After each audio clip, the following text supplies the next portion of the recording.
Hello and welcome to Movies, Films, and Flicks. And we have a very special episode today. We're actually recording this episode while fishing. And joining me today is Zanandi Boetis.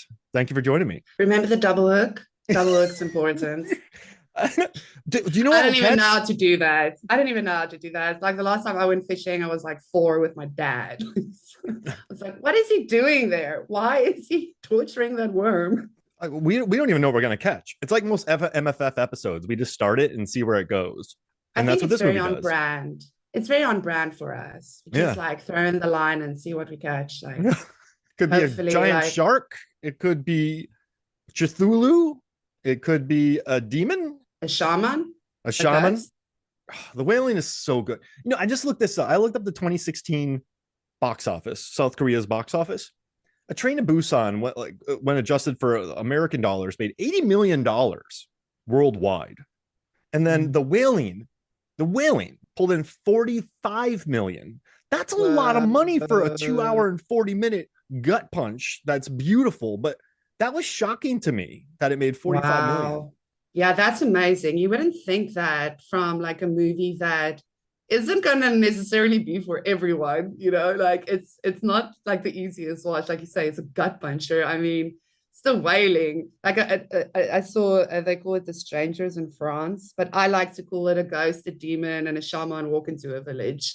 Oh, that's so good. It's like the Right? good, the bad, the ugly. Yeah, yeah, yeah. Wait, what was it again? A demon, a ghost, and a shaman walk into a village. Oh, that's so good. And you know what's Thank kind of you. crazy? I was reading some interviews with director Na Hong-jin, and he was talking about how a lot of cult movies don't historically do well in South Korea. But what he did was, since he does, like, he has a Christian background, but he also goes to Buddhist monks whenever he has issues. So he's very fluid with his religious beliefs, but he does believe in a higher power, but he's very fluid Mm-hmm. with it. He made Mm-hmm. sure to bring in elements of the shaman, of like Korean folklore and Korean religion, because I think that's why it translated so well in, I mean, probably one of the best horror films of the last 10 years. Every video you Yes, watch, people are like, this is one of the best horror films of the last 10 years. correct. But like, he did such a, I think it's so smart how the guy took years to research this. He just spent a lot of time researching it and writing it and coming up with it and casting it. And I think by including elements of just like multiple religions in this, he was able to sort of capture a wide audience as opposed to just Midsommar or The Wicker Man or what's another, The Invitation, say. Like, this was a very, I don't know, he brought in really neat elements of Korean culture, that which was really important to him. And the more I research this, I just love this movie. I just love this movie. I love it. I It's love it so too. good. It's It's my so good. favorite zombie, not zombie horror. I love it. No, I mean, I hear what you say. Like, it's a thing where there's a lot of like Korean culture in it, obviously, but there's enough of everything. I mean, to make it relevant to a bigger audience, a larger audience. And I think that's why like people from around the world, including us, love it so much. Because I mean, like the subgenres, you've got plague, you've got zombies, witchcraft, possession, ghosts, and demons. Like in essence, it's a folk horror, but he's not only taking folk horror, like it is essentially from a Korean point of view, but it's very inclusive, which is great. Like there's layers to it. I mean, he uses horror tropes left and right, but it's in such an absolute unique and such a loose way. I feel like we're used to when movies use tropes to either subvert or comment on said tropes or whatever. It's very deliberately done. Like, it's made clear this is the trope that we're showing you and we're making fun of and whatnot. He doesn't do that. He just uses it to fill up the space of this storytelling, because what it is essentially is stories. That's why we start off with it's the stories. It's these little scary ghost stories that the characters tell each other, and these things start to like kind of start to simmer in the minds of our lead characters, and then it like goes off the rail and whatnot. But I mean, oh my gosh, I love this movie so I much. I love it. also love how It we've got the works. comedy in there. Exactly. We've I'm got like it's yelling. that thing. Sorry. Yes. I mean, and the shaman, like, shamanism is big in their culture. Like we see it in a lot of Korean horrors too. So, using the ghost story, using the demon, using the Korean Japan conflict with the Japanese man, using just like all of that. We've got a barrel of soy sauce, people. I mean, like, it's wonderful. Rock It's really a throwing. great movie, and it's also a fantastically easy, rewatchable movie. Yeah. Because every time you watch it, you see the layers, you see how he tries to make you think something and showing you, what it really is. Like we watched an amazing YouTube video by who, Mark? Who was it? Spikima. Spikima. Spikima. Spikima. Like really good video. And we learned our best pronunciations from that episode as well, just to be prepared. Absolutely. Yes, we're trying with that. But yeah, great video. How you use the cuts, the editing of it to like, show people like the false truths, but then also actually show the truth, and just the ambiguity of it all. I mean, I think that's the title of the video, is the ambiguity in the Wailing, and just how excellent it is. I mean, I think it's also so relevant, and something that will always be relevant, because at the end of the day, it's like these characters are asking, why do bad things happen to people? It's like finding that answer too. And like, it can't not be nothing. I love how they show how it's this beautiful town, village, mountain village. I think it's also the Korean title of the film. Yeah. What's the name of the village again? Goksung. Let me I didn't check that pronunciation. Sorry, you guys. Don't want to get it wrong. A beautiful mountain village. And so there's a lot of Gokseong. Gokseong. Yeah. Yeah, you said it right. You said no. You spent some time in Korea, so I trust you more with like the pronunciation of things. It's much faster. They say it much faster, and I just true. I've just always had a rough time. Like even when I got my lit degree, even when I explained Shakespeare to people, it was very rough sounding. Like I could explain everything about Hamlet, but people are like, that was like bro speak, but Hamlet. It's like like when it comes to speaking other languages, I think I can get it, but it's just not pretty.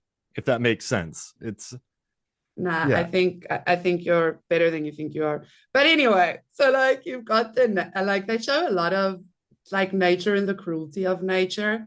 Like you've got the guy who eats like the poisonous mushrooms, and you've got the dude that mucks around on the mountain, hits his head, but pretty much has a concussion, sees the demon guy. The same guy mucks around on the mountain again, gets struck by lightning. And it's like, they try to like, why does this happen? It must be some like higher thing where it's just like, no, nature is cruel and these things happen, like I love how they play around with that. And then of course the cruelty of man. I mean, our lead character hacks a dog. Like it's one thing to want to like, keep your child safe. It's another thing to just hack a dog out of frustration because you can't, like, so I love that all the play on, the cruelty of nature, whether it's like nature out there and nature inside. And yeah, just how that plays out in the movie, and how these people keep thinking, oh no, but that woman must have been a ghost, or oh no, that.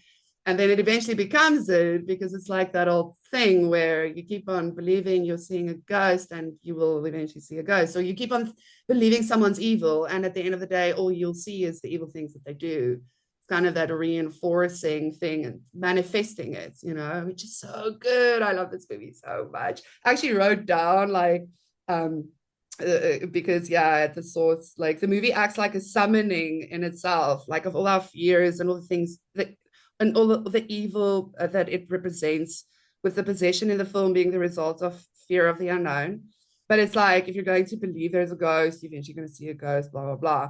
Like The Wailing in truth may be vastly different, but still has a lot in common with The Witch, another 2016 movie, where like the hysteria of the belief in this thing eventually creates it, which I just love, because we see that play out. I mean, not to get all political, but I mean, just this week, a woman was shot dead in a shop in California because she had a big, gay pride flag in her window, and a guy who was fed all these terrible things of "they're coming for you" just went in there and shot her because he believed that they're coming for me. Like, I must save myself and everyone. Like, that's what we have here. Yeah. No, and You you know, know? it's I think you're nailing it too, because the director also said that this is a movie where when people can't communicate, you have the Korean, Yes. you have the Korean officer, the Japanese man, they don't understand each other. You do have a translator, but things get lost in translation. And so when you can't understand each other, when you can't speak each other's language, things happen. Like you don't understand someone's culture, right? You don't They like, don't even have a yeah. conversation. They don't even talk to each other to begin with. Like, I Mhm. mean, the whole translation scene happens so far into the movie when things are already batshit. Like, Yeah. it's totally, yeah, a communication thing for sure. This movie though, like the director, like he went to like a bunch of Asian countries and he studied rituals. He said, I traveled to many Asian countries, including Korea, to collect information. Every time I witness a ritual, whatever the purpose it may be, I experience heartburst and excitement by followed by serious dizziness. My reactions would be all but naturally expected from a person watching the offerings burn in licking flames. And he put the music in the big scene in this, the music in the big, I don't know, exorcism scene, or the what's when the shaman is doing his seance scene. Like he said that the music used in the sequence is played by actual shamans, and all the actions played are the same as the ritual, as in the ritual of exorcism performed in real life. I secretly wondered if any audience would have a seizure or something, but that didn't happen. So that Thank the God. director saw that and Wow. recreated it with Oh, actual shamans to make that. And it was like an that scene always gets me 15 because, minute I cut. mean, yeah, and those things in reality is extremely traumatizing for whoever is getting that exorcism. I mean, it's like, it's gnarly stuff that, like, and I think they do it pretty well because that for me is what I call like the hysteria scene, like, where everyone gets very excited about their beliefs and so on and so on. That yeah, it gets all, and the poor child is writhing and screaming and doesn't really know what's going on and what's expected. Yeah. I love how like they do, just actually on the note of yeah, us quoting Na, like you also like came out and said that like xenophobia had nothing to do with his film because that obviously came up about like the Japanese man being the outsider, and because like he said his goal was to show the irrational but intense fear that can spring from the inability to communicate with the person you fear. I think that sums it up so nicely. Like the Mhm. inability to communicate with the person you fear, you know? Anyway, so good. Just And so it good. builds. And, It does. And and so the kid, I mean, I love the kid's character too. Like this movie, it's long, it's a stretch, but it never feels like it because it needs that time to do what it does so well. It fleshes out the characters, like the girl in the beginning when we first meet her. It's basically her like being a little kid. Okay, so who died? They're not telling her. And then the next scene we see her, it's like, oh yeah, I saw you and mom have sex in the car. It's not the first time I've seen this. So okay, she's growing up. So that's why like the vulgar language starts coming out, and then it's so funny how everyone's like, she's possessed and what, but she's also just like a girl becoming a teenager, which we know. We know same. No, I'm joking. teenagers, been there. I have a 2 year old. I'm gonna be there. I'll be dealing with it in, well, a decade, but Oh, still. Mark, you'll have all our support. But no, Mallory's gonna rock it. Yeah, I mean, there's so many, like it takes so much time to build all these layers that just makes the ambiguity, it strengthens it. It doesn't, make you feel exhausted by it. It actually sucks you into the story more and more because you want to figure out, but it's also not feeling like a 1, 2, 3 who done it type of thing. It's just this like what is happening, and it's like I think like there was a critic that also said, I mean, Like that's our favorite thing, right? To like be confronted in like in horror with when we don't know what we're supposed to be scared of, you know, like that is one of the most scariest things. It's like, yeah, when you get something in the dark and you can't see it, you don't know what it was. Like, and it's that very basic concept that he took and he said, okay, let's apply it to humans. Let's apply it to us and like how we live as like a community, put it in like isolation, which is easier because, you know, they only have this. I mean, the way like they, you know, talk about, oh no, okay, but the newspaper said it was mushroom poisoning. Yeah, I don't know, because it's there. The newspaper people are there. They're not here, you know, like it's just all these little layers that just enriches the story and enriches the experience that we go through with these like people in the story. It's and yeah, again, it feels it might be a different culture. It might be, you know, like have some cultural specifics to it, but it feels so relatable in so many ways. You can take the Wailing and the story of the Wailing and the way the characters are all and so many different lovely variety of characters and you can apply them to people you know or see in the news or like met on Twitter or you know so easy it's yeah, And like it let's is look at it too. You have child right. endangerment in this movie. You have religious aspects, and we were talking about this the other day. If you look at that, the A Quiet Place, The Exorcism, The Omen, some of the highest grossing horror films ever made deal with either child endangerment or a religious elements. Like I Am Legend Yeah, has religious elements, and so even though this is a very South Korean tale, it has universal aspects that everyone can watch and feel like you feel that the religious aspect of it. You can feel the child endangerment, or you just it's a good who done it. I mean, this is a good story. And you know what's crazy about this movie is, you know, you start off with the Luke verse that's like they were startled and frightened, thinking they saw a ghost. He said to them, "Why are you troubled, and why do doubts rise in your minds? Look at my hands and my feet. It is I myself. Touch me and see. A ghost does not have flesh and bones, as you see I have." So it starts with that, and then we're shown the villain immediately. He's fishing. He's fishing. Like he doesn't know what he's gonna catch. He's just fishing. And the whole movie, eating animals, just around. And like you see it. You always he is the villain. The Japanese man is the villain. But he starts putting doubt in your mind. And it's almost like the director's playing a game with you because like this dude's guilty. But then he comes out and introduces what's the Moom Young, and she has some doubt, but does nothing malicious. Like the villain is the villain the whole time, right? But then he throws in some curveballs, and you because I remember watching this and I was like, yeah, this dude's it. And then there keep you he keeps messing with you a little bit, but it's all linear too. Like I like in that video, this isn't some non-linear thing that, like here, get you there. Like this is just a linear tale that likes to mess with you, and it tells you it's going to mess with you, and it does, and it's successful. And I it think really does. it had to be 2 hours and 40 minutes, right? Because I look at The Exorcism or The Exorcist. A girl gets possessed, and they have a priest and the parents and some other people have to deal with it, right? A very easy tale to condense into 2 hours. You have Green Room, another beautiful film. It's a siege thriller. Contain it into 2 hours. But this one, you need to like just like I Saw the Devil. I feel like you need and Thirst.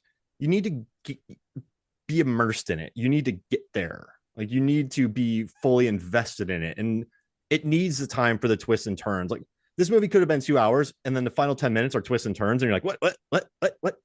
But it doesn't. It spaces them out, and it puts doubt in your mind slowly, and it's it's about that. It needs to be this time, and I think that's why it flies by, and it's quite watchable now Yes, yes, because doesn't feel like 2.5 hours, doesn't. when a movie right make when a movie is good and it makes sense to be that long, you don't feel the length. No. There's been 100-minute long movies. I was like, this is an eternity for me to sit Yes. through, and I think just like I Saw the Devil had to put you in it. This one as well. You just needed to be in this world. You need to take your time in this world. I mean, descents into madness take time. So I it's think if it was shorter, it would have not have had the ambiguity that it has. I mean, so for me, I love also the fact that the shaman isn't just used because that's a cultural thing or anything, but it's also like, beware of the shaman, beware of the man who thinks he knows the answers, because this movie doesn't give you answers.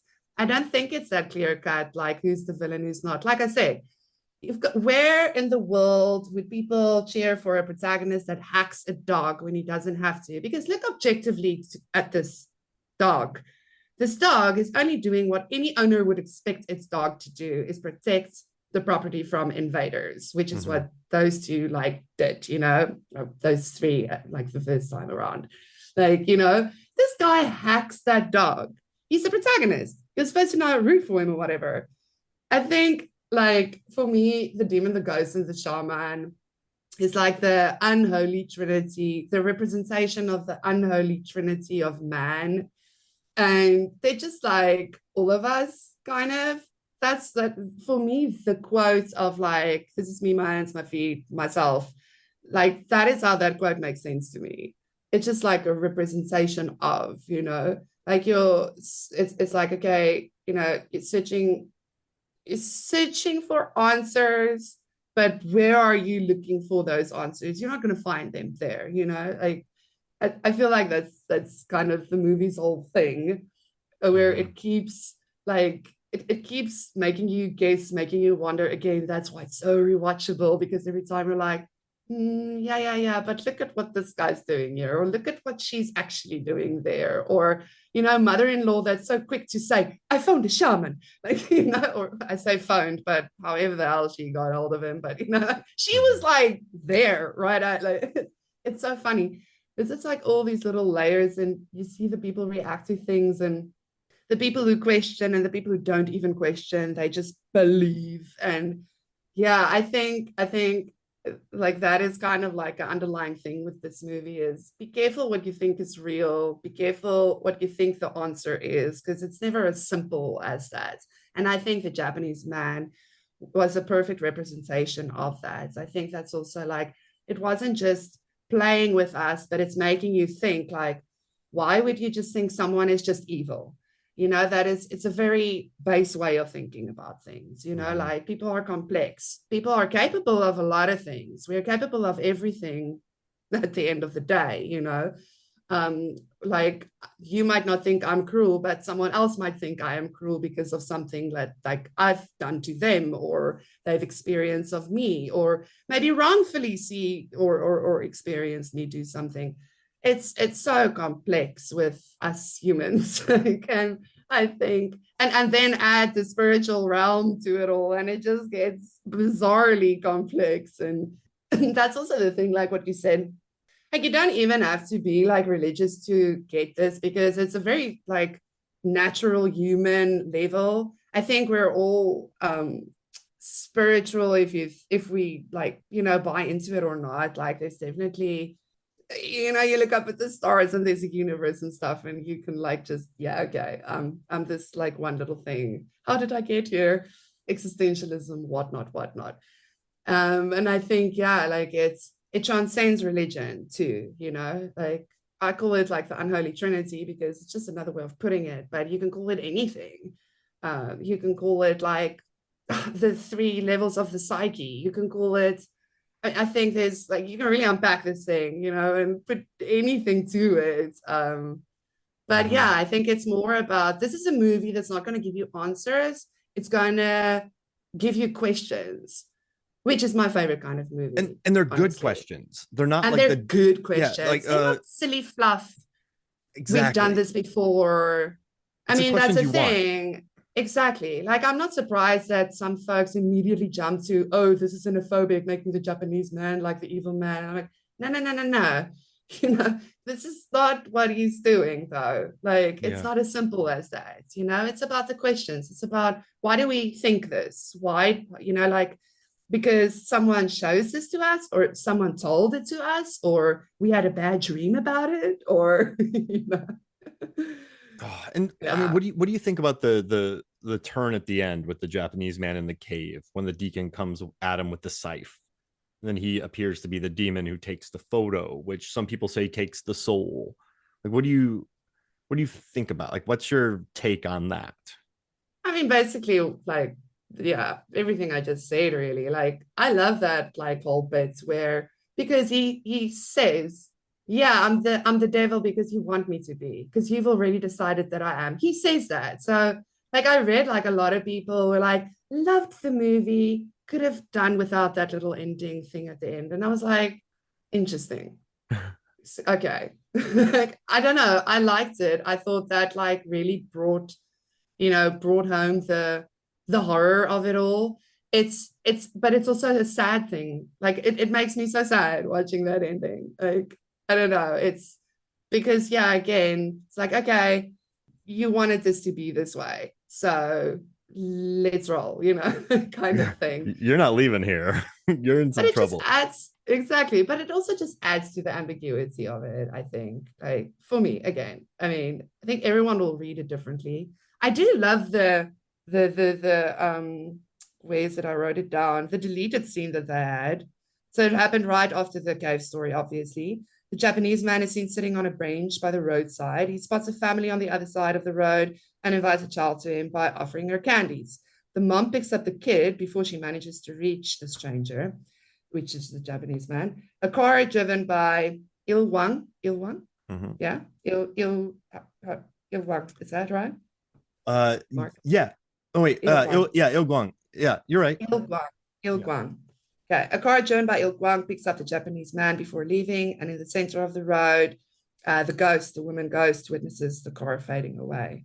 Like, I actually love that little ending, the deleted scene. Not that the movie didn't, that it's good the way it is, but I also just, yeah, love seeing, like, you know, those three continuing on, and like the question of, yeah, like, this is just going to repeat somewhere else. They've now destroyed the village, and it's just going to go on to the next and the next community and go muck around with the next community, because we humans are so susceptible to all these things.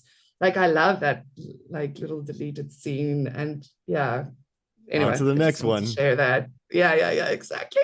Ooh, creeps. And I'm just But so yeah, I'm also happy that this movie was a financial success. It was a critical success, and audiences like it. So this wasn't like The Witch that is adored critically, but audiences don't like it. Like yeah, some not some everyone liked it. remember in 2016 the discourse between Mm. sort of elevated what is horror and what is elevated horror and why do you not like this, and that's when the discourse like really ramped up into gear with this new wave of Yeah, horror. But especially with your president and the witch hunting and stuff. yeah, and just yeah, listen, Good like, times. yeah, don't take me back there. It's Sorry. yeah, but like 99%, 7.4 on IMDb. I mean, 4 out of 5 on Letterboxd. It's kind of interesting talking about this movie because everyone loves it. Like, this isn't a movie that people Yes. missed. This isn't a movie that people No, don't dude. like. This opened up Khan out of competition. This had a huge ovation. This is a movie that, but you know what though?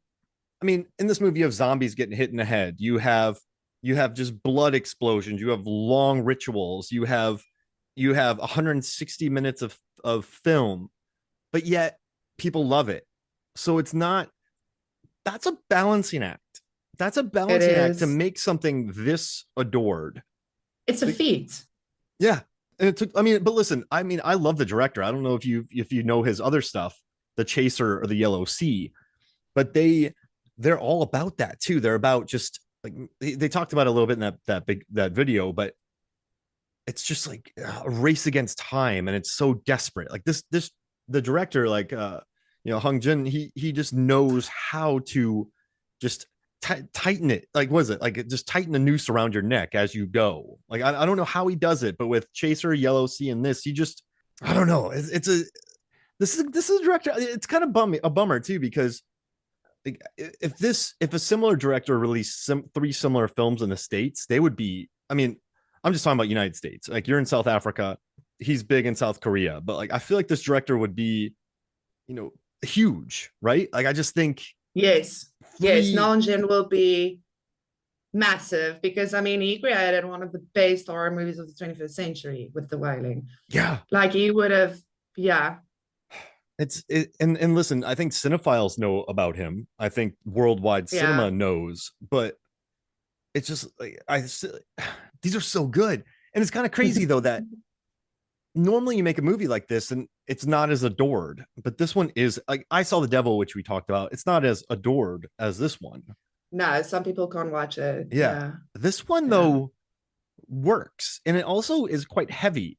And but it's just so art. He was talking about the cinematographer in this movie. I mean, I love the beautiful shots of just the picturesque Korean landscapes, and then this movie sort Yes. of Oh, gets, and then eventually it just sort of tightens the noose around your neck, and it just feels tighter and tighter and tighter and tighter, and you get into smaller and smaller and smaller places, and it just gets more and more and more tense.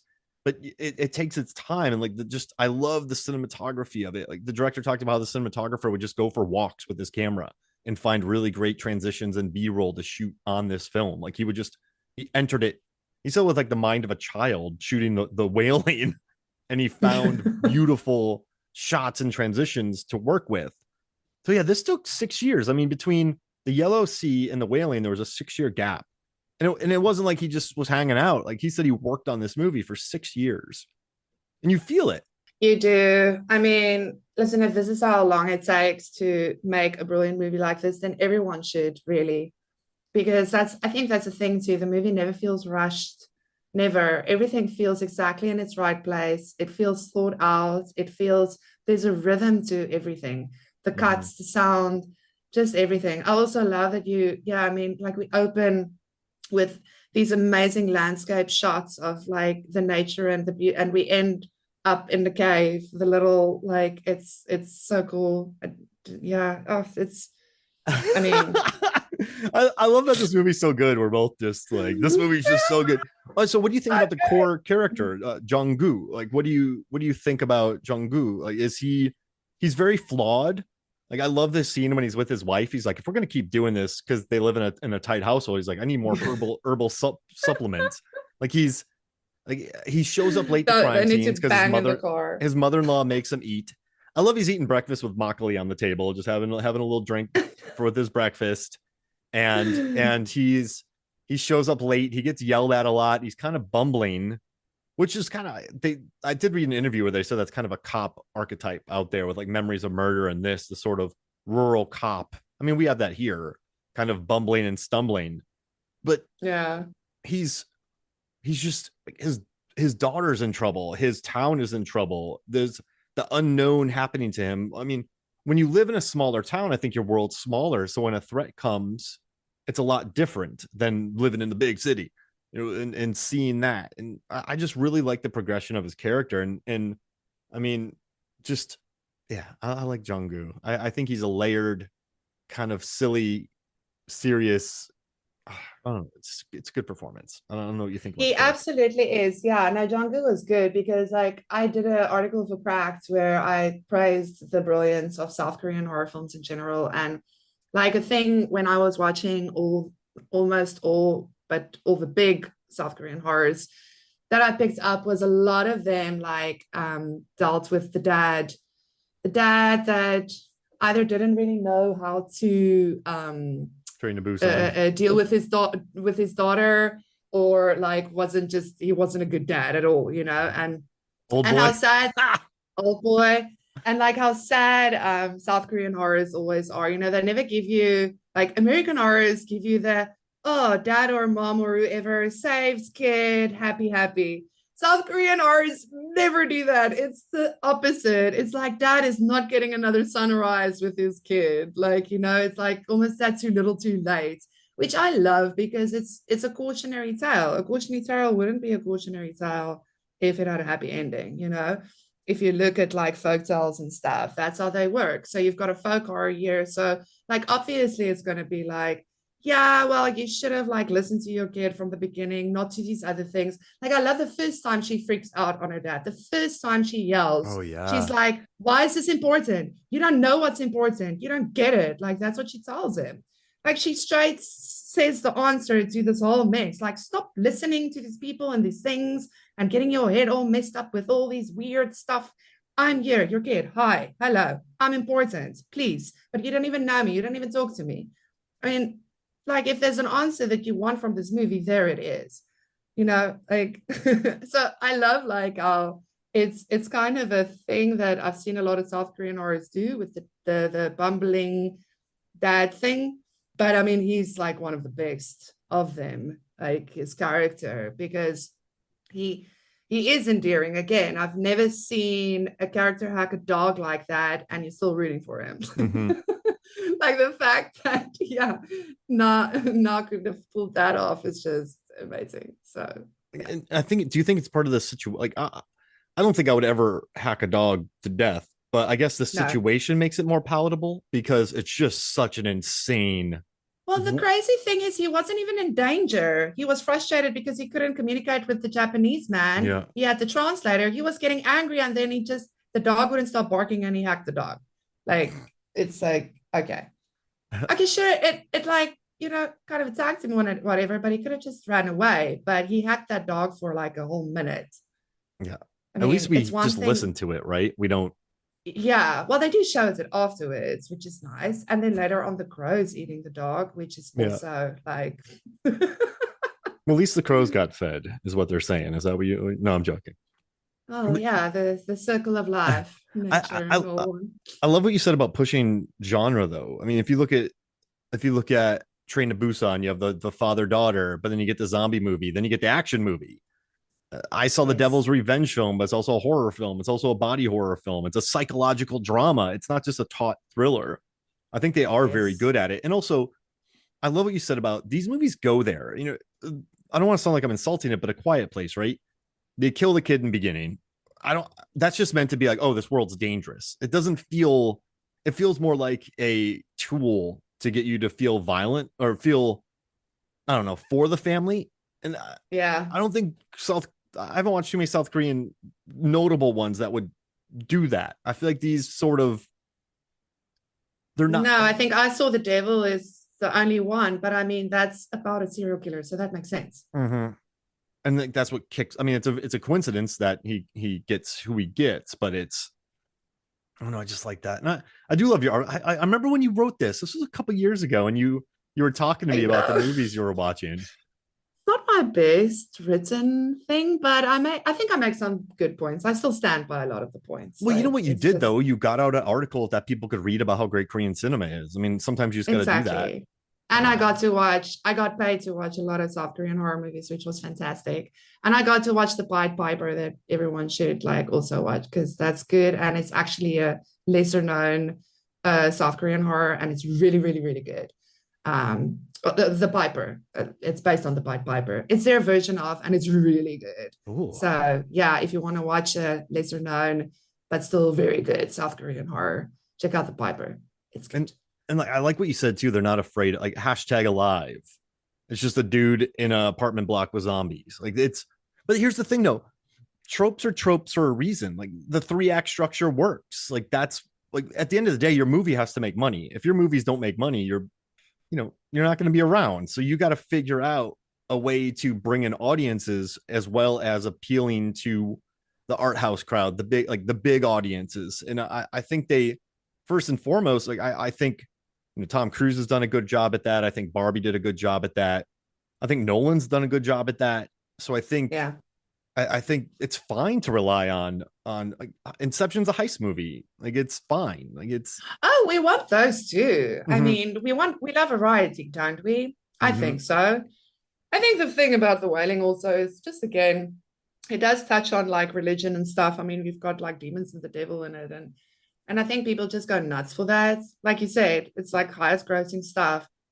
So I think actually like now maybe now is like landed on something here where maybe you can get away more with like religious type horror stuff. Maybe there's room for like kind of don't underestimate people with it, because you already have them with the theme clearly. mm-hmm. Again, I don't think it's a coincidence that the top 10 or highest grossing movies are all like laced with either kids or religious or both. So yeah, maybe that's like kind of the thing. And when I say forgiving, I mean there's nothing to forgive. of this movie. It's a brilliant movie, but yeah, like I say, kind of, I think, yeah, a lot of the times, like filmmakers underestimate audiences. Yeah, And again, this is a clear example because everybody who has seen The Wailing sings its praises. I've never heard anyone say, yeah, like I've maybe like again see people like saying, I could have done without the cave ending, or I don't know if they like, the Japanese man could have been like more like toned down or whatever. But I mean, that's just people's opinions. Yeah, I don't agree at all. But you know, but still, those same people would still praise the movie. Like they'll still go, despite of what I just criticized, it's still freaking amazing because it is so freaking amazing. I've written 1900 positive words. I need 100 negative and then 100 Yes, positive to close it out. I And to need to be do that, critical. Like, can't really fault it, but I'm gonna try. that's why I've actually really enjoyed the Feel Good series with Johnny Num, where somehow we've gotten into tackling a lot of films with religious aspects, but we're talking like First Reformed, Only God Forgives, Bad Lieutenant, Virgin Suicides. So I think there's a way to really incorporate religion into a a tale and make it work and be smart. Like there's so many Exactly. great questions to be asked by filmmakers who are trying to tackle religion. And so I think there is a way to cover it three-dimensionally, but also in a way that looks at it from all angles. And Like this one, yeah, because this is not a religious movie. no, It's a movie that with asks, elements. like, yeah, it shows like humans trying to understand why certain things happen, why people will just lose their minds and kill their families, why people die, why plagues happen, why all of that. Religion is just like one aspect of a possible explanation that people like to come up with. It's not that it's a religious movie per se, Yeah. which I think that's why it works so well. Like, yeah, it kind of just goes on that natural instincts of us and how we like. I love the talk in the beginning. I mean, throughout the whole movie, up right until the end, they discuss this whole theme of why do these things happen? What is it that you believe? This is just a story, it's not real. They keep on, there's always a character like saying, no, stop thinking this. I mean, the priest tells him the church can't help you now because You're you're screwed. so believing that this is Yeah. real. So there's nothing we can do because you believe it's real. That's why I love the cave ending because you believe it's real. So, uh, okay, buddy, can't help you. I mean, we can all relate. Yeah, that guy's talking. He's like, no, this is it. And he's like, okay. Like, Okay. okay, just Okay, fine. you got it. Like, You yep, that's fine. You're good to believe in go. the devil. Yeah. Okay. And but even the priest in that, or the I guess the priest, he does have a very rational view of it, so he's not really viewed as a nemesis or an evil deity. He's like, listen, this is what you believe, you're going to believe it, so we can't help you. Like it's kind of Yeah. the And he's only there like in one scene uh, because the nephew actually carries like most of like, that like Catholic angle because the nephew is in more scenes and stuff. And he's clearly like the young one. So he's kind of skeptical and like, what am I getting myself into? Where run. when we eventually get to the elder, he's just like, okay, but think about this now.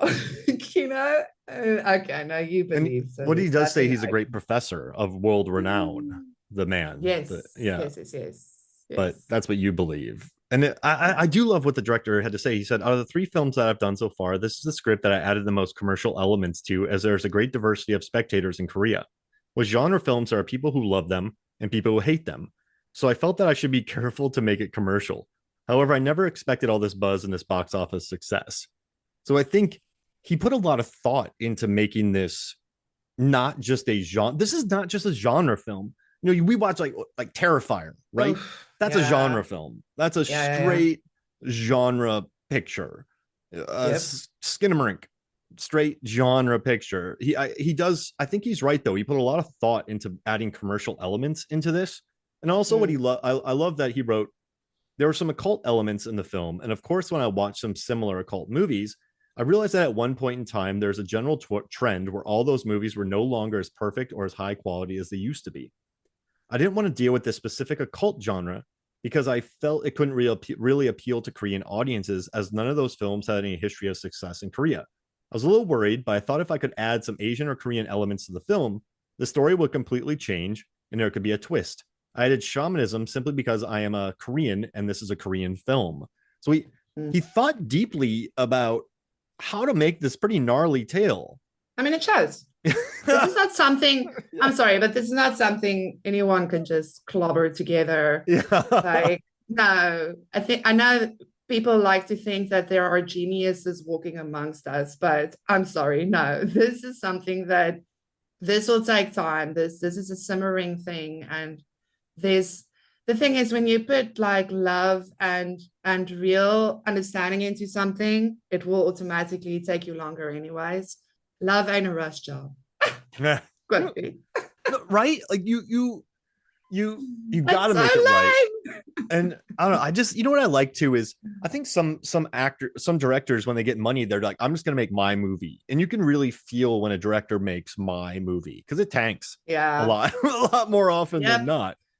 And and you know, I think I talked about this. It doesn't connect. Yeah. M. Night Shyamalan figured out how to, he like Sixth Sense he wrote because he wanted to get out of his Weinstein contract. So he wrote the most commercial thing he could write, and that was The Sixth Sense.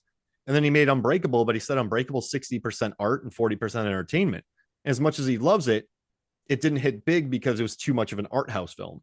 So he wanted to rebound, so he made Signs, which exploded. Religion and Kids, which exploded. Religion and Aliens, money maker. Religion, Aliens, Kids. I was in the theater and people were screaming, gigantic blockbuster. And then he comes back, a lot of flops, and he makes a found footage film about kids going to visit grandparents and what happens then. But he I think he understands very much so, like just I know I'm on M. Night Shyamalan now, but I think sometimes he'll make his movies, which don't quite do as well, like Lady in the Water, but then he'll go and make a movie for mass audiences and they explode. So he clearly knows the difference between the two, and he knows when to make the giant films. And I thought that was really interesting to read about it. And it's interesting how I think sometimes directors know what to make, but they sometimes want to make what they want to make. But you feel that, if that makes sense. 100%. It's usually the ones that we don't connect with. It's usually the ones.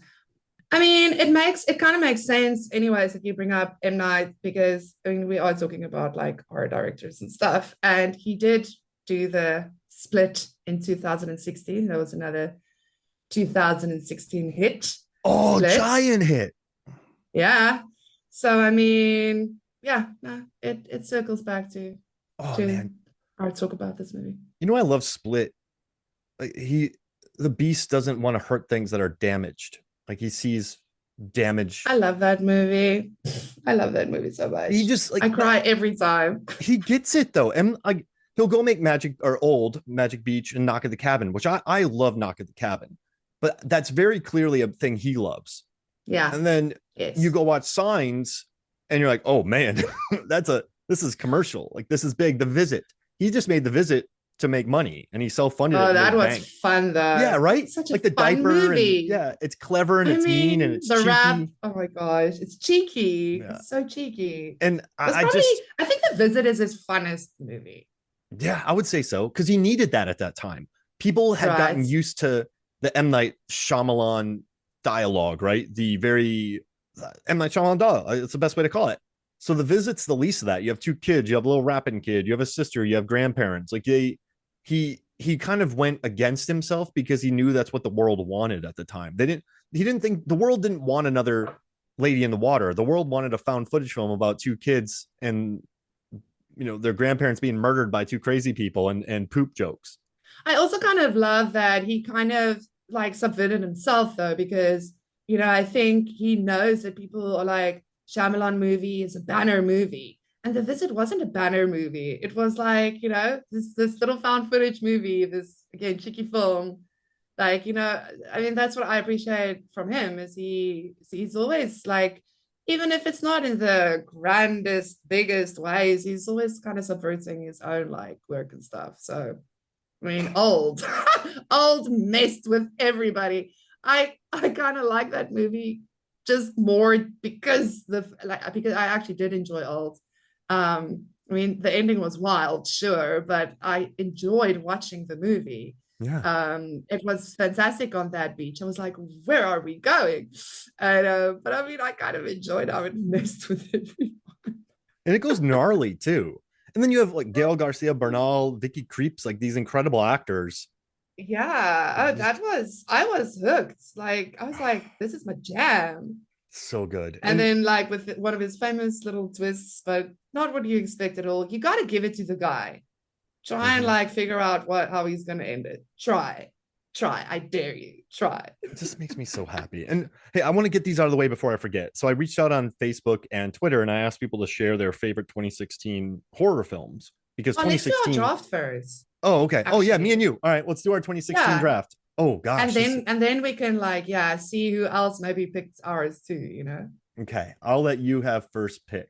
Okay, well, like so. I'm going to try and keep, since this is a mash of genres, but essentially a horror thriller, I'm going to try and keep my 5 movies in the horror thriller genres. For 2016?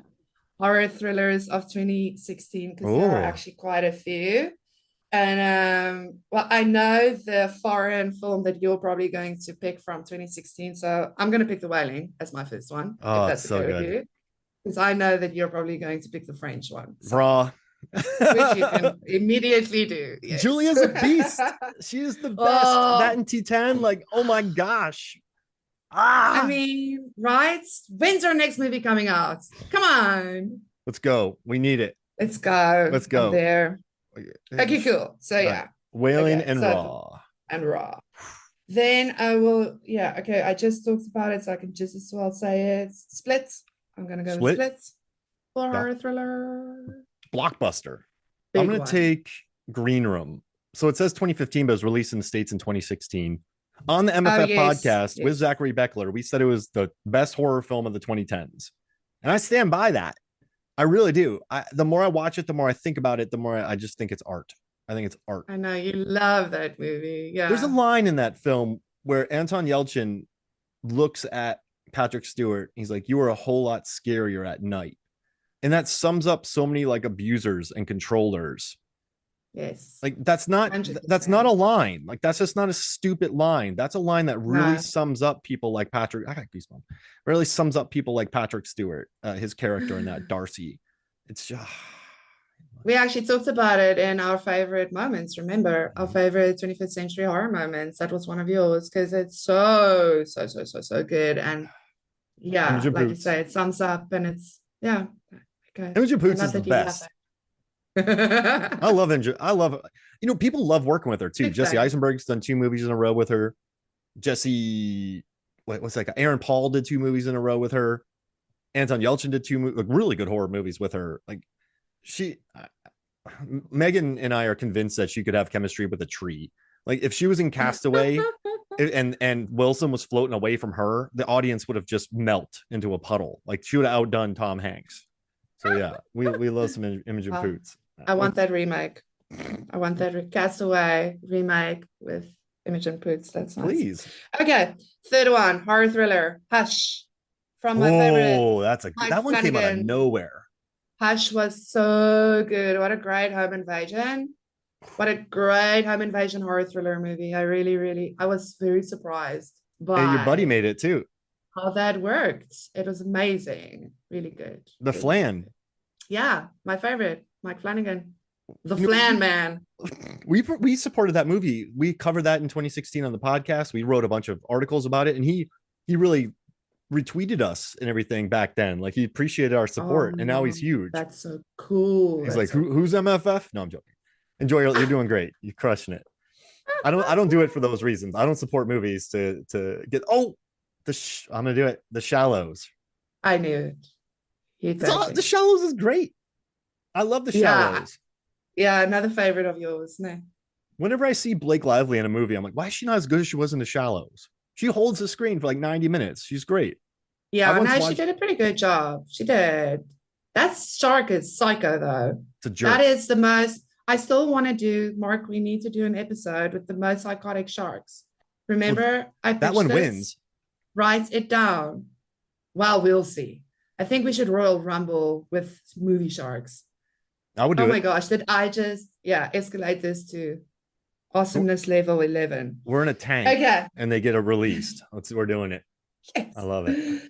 So my next horror thriller for 2016, also first released at some festival in 2015, but had its official release in 2016, is also a little underrated gem that everyone who has seen it, well, most people actually really dig the movie, is The Invitation. Remember The Oh Invitation? yeah, great movie. Logan Marshall Yeah, Green. He right? is so good. Right? Karen Yeah. Kusama. No, it's so good. Oh gosh, I really, really enjoy that movie. Also one that like, woo, it like hooked you from the beginning and didn't let you go. And then the end is like, oh my gosh. You'll never look at red lights the same No, again. nope, Oh gosh, there's so many good ones. there I, is. am not a dope breather. I like the Love Witch. This is hard. Why'd you do this to me, Zanandi? Actually, I did this to you. Lies. I, oh man. The Autopsy of Jane Doe. I'm gonna take the Neon Demon. There's a great eyeball gag in it, Cool. and it's such a good looking movie from Nicholas Winding Refn, and I really dig the visuals of it. So I'm doing the Neon Demon. When I was going through the movies before the pod to quickly just check what they're like, I saw the Neon Demon and I was like, I actually still need to watch it. Because I actually thought I did. And when I saw it today, I realized I never did. So I'll go and watch it. Just because you picked it, I'll go and watch it now. Yeah, Neon please. Demon. I mean, it's Nicholas Winding Refn, so it's like him. It's style over. It's just a lot of style, but it's fun. Yeah. There's a good eyeball Yeah. gag in it. Okay, cool. I'll watch it for the eyeball gag. I love a good eyeball gag. There's a sense my mother would be so proud of. So for my final horror thriller, I will then be doing one of my favorite 21st century sequels. I did enjoy the first movie. The second movie was also great. Not everyone's favorite, but I dug it. And it's 10 Cloverfield Lane. Oh, Love John Goodman in 10 Cloverfield Lane. should have gotten an Oscar nom.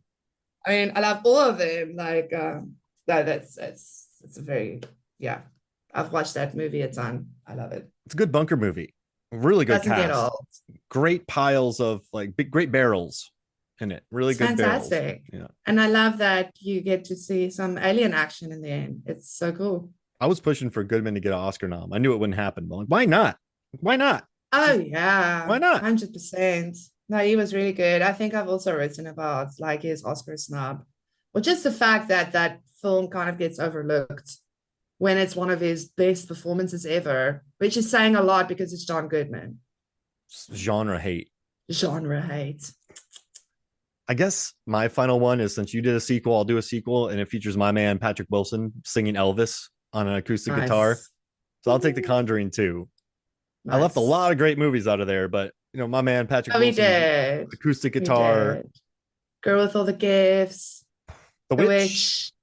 Gigantic some movie. good stuff. But listen, I got Raw. Don't Breathe. Oh yeah, that's so mean. I got Raw, Green Room, Shallows, Neon Demon, and Conjuring 2. Come on now. That's like, now we've got good stuff. Yeah. Now we got good stuff. All right, I'm gonna read what some of these people have shared on ours. Aaron Neworth of the Out Now and Aaron Abe. I asked for the favorite, but he went and gave me 10 because he loves 2016, which I love. And someone called him out for it. He's like, I mean, the one labeled 1. Yeah, someone went, that's a lot for just a number 1 pick. And Aaron wrote, I mean, the one labeled 1 is the number 1 pick. It's a good year. So I made a top 10 because fun. Yes. Get it, Aaron. Absolutely. Go, Aaron.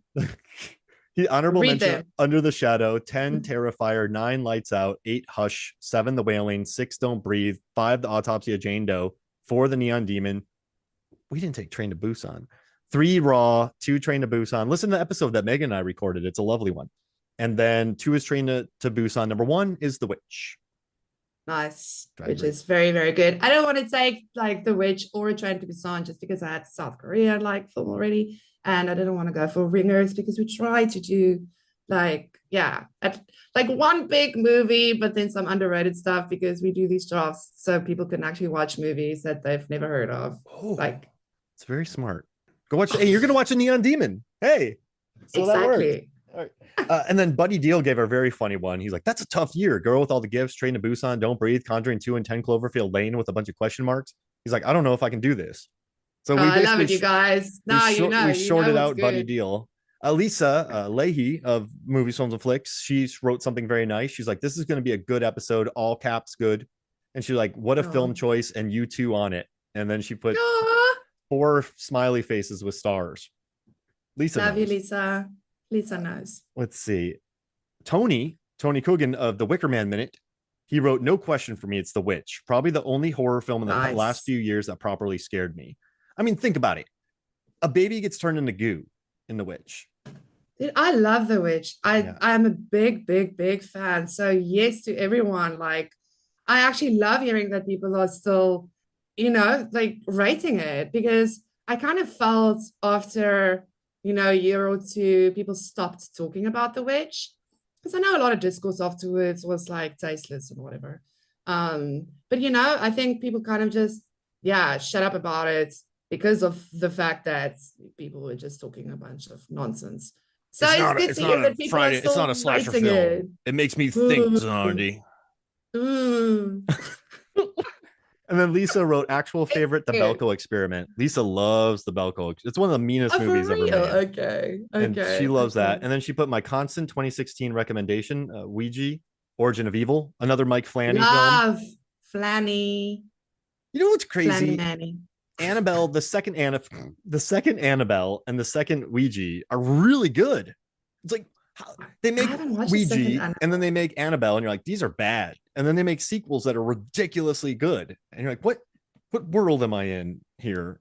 And then she put batshit bonkers 2016 winner, The Boy, because Lisa loves The Boy. Also one that thanks Lisa, I'll check it out. Still have to watch it. And then David Cross commented as well. So he had, let's see, where did he go? Over on Twitter. Short Round 2.0. Yes. Wonderful friend of the show. He wrote Train to Busan. Great pick. Nice. And David Cross, as you know from this show, wrote A Dark Song. So, yeah, I don't even know that one. I don't know. Hey, see, this is why these drafts are great. Love it. This was a tough episode. Shout out to Short Round, because we started talking about South Korean horrors, because he became a fan of the show, started talking to us. So this is especially for you, buddy, but also for everybody who loves the Wailing and loves horror movies and loves us talking about horror movies. This was kind of interesting to talk about because everyone loves it and it made a lot of money. Like, if people hated this movie, it's too long, it's too this. Like, you and I could be like, that's bullshit. This is why the movie's great. But, which we love to do. But it's a consensus. Everyone loves this movie. So it's so cool. Like, when we're talking about it, there's no, those people hated it. No, they actually liked it. Well, the theaters, they weren't busy. Well, no, people went to go see it. Like, everyone, when this movie Explained from Film Comics Explained, they're like one of the best horror films of the last 10 years. Ari Aster said it's one of the best horror films of the last 10 years. That Spikema said it was one of the best horror films of the last 10 years. I said it earlier. Yeah. So it's like we all agree. Yeah. We all agree. And that's wonderful. It's really, I think if you ask me the 3 best films of the 21st century so far, The Wailing would for sure be in my top 3. For sure. If someone could argue against it, all right, how about this? What's the argument against it? Kick them into the sun. Or into a dark cave. Good luck. Oh, this is lovely. Hey, where can people find you, Zanandi? On Twitter, I'm over there still. Millennial Hag on Twitter, at Zanandi. That name makes me laugh every time I see it. Right. It was when they started saying, we're the elder millennials. So I was like, well, you can now refer to me as a millennial hag. Thank you very much. And then I just decided to actually change my handle to it. So yeah, I'm over there. I'm on Blue Sky now. Check out the Blue Sky apps. If anyone wants a code, hit me up. Like, we give codes I think once every week or something. I'm there at Zanandi too, and still writing Full Crack, still doing Movies, Films, and Flicks podcasts. Yeah, I love this. Where can we find you, Mark? Just there, everywhere. Fearless. Hopefully not in a cave. I got some fun articles coming up that are kind of terrifying. you know when you pitch a great idea for an article and then you're like, wait, I have to write this. So I got a really crazy one coming Mm-hmm. out in late September, which this will be out by then. And so listen to that because it's going to be a good one. Maybe a That's lot of the 2016. I don't know. yeah, Yeah. that's true. All right. Well, hey, Mm. thank you for joining me, Zanandi. Thanks, Mark. Have a good one. Yeah. So for me, Mark Hoffmeyer, for Zanandi Boetis, this is Movie Sons of Flicks. We'll see you next week.